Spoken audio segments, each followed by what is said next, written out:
You ask Tiger to solve. This deals with linear equations with one unknown. The final result is y equals -91.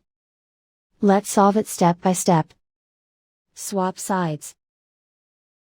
Group all constants on the right side of the equation. Subtract 4 from both sides. Group like terms.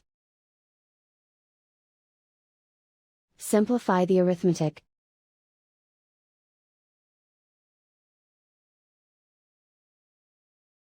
Isolate the y. Multiply both sides by inverse fraction 7 over -6.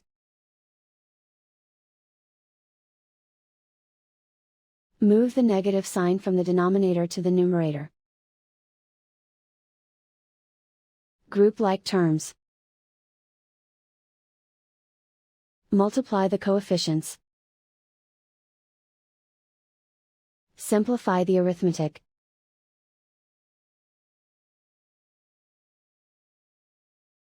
Move the negative sign from the denominator to the numerator. Multiply the fractions. Simplify the arithmetic. And so the final result is y equals -91.